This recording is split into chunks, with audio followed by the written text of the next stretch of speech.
Hi, I'm Mike from Scoutadelic, and how can you play monster base survival?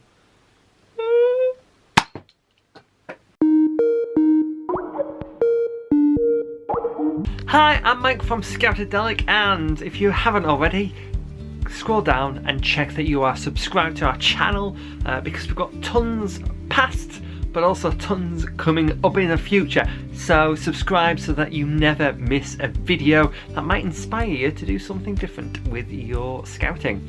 But today I'm going to teach you a really cool night game, and it's called Monster Base Survival. The idea is that you do this outdoors in like a field area. You can actually do this indoors as well. There are obviously different variations that you can do with this, but outdoors, indoors, it's still a night game and it's still really cool. What you need is you either need one person or a like patrol or a 6 or whatever, and they have to get from one area to another. Sounds simple. They've all got to make it, or that one person has got to make it. They get a gun, possibly a nerf gun, and limit them. So if you've got one person maybe, or even a group, just limit them to 3 bullets. That's it, okay? If they use them, that's it. If they don't use them, well, it's one of them. If you're doing it in a big large field, you maybe want to put some ammunition around, so even give them nothing and they've got to try to find something, because it doesn't work without anything. But yeah, however you want to expand it, make it harder and trickier, especially with the older sections, actually make them hunt for their ammunition. That's a good one. So you've either got one or a group, depending on how big your section is. So if you've got a big section, groups possibly better. If you've got a small section, one person is probably better. But again, figure it out as you go along.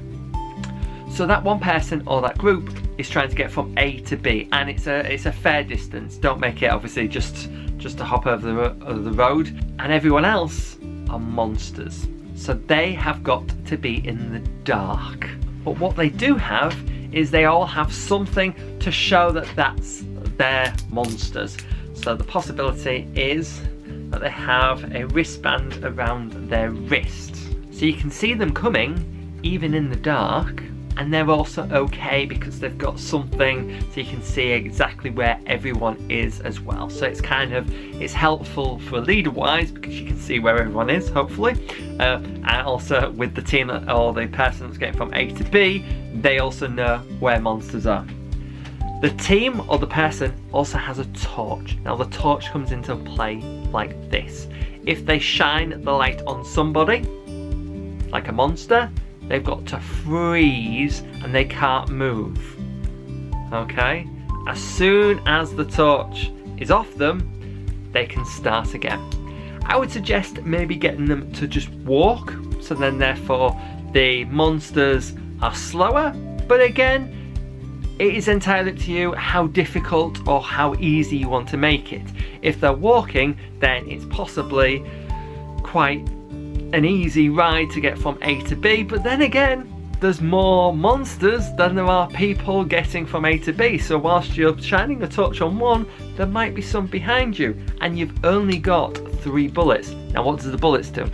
So you can obviously shoot at a monster. If it hits a monster, then they're out. They have to obviously go back or disappear, or depending on obviously what the ground is like, die. One shot usually is the key, and don't be like people. Don't shoot them in the head. It's got to be on the body. You know, let's not try to injure anyone else. So that's the whole idea of monster base survival. So the group or the person has got to go from one base to the other to survive.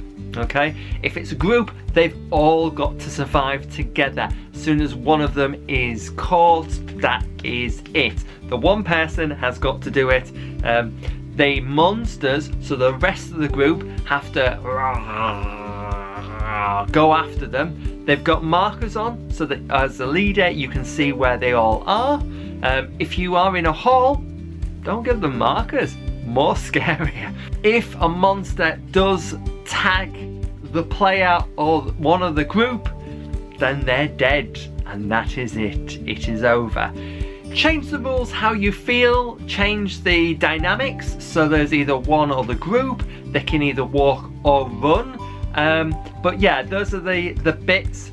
Touch stops them when they're shined on. A bullet, not many bullets, so don't give them tons, give them like a small supply, so 3 I would say. But if it's explorers, let them go find some. And can they do it? What's the fastest time? What could they do? You know, have some fun with it. It's really good, and if you don't have wristbands on, really scary to do. Have some fun with it. It's a really good one to do as a night game, and it's really fun. Hope you've enjoyed it. If you have, then give it a thumbs up, and don't forget to share it, because there's probably a leader out there that might need your help. And I'll see you again soon for another one of these. Bye.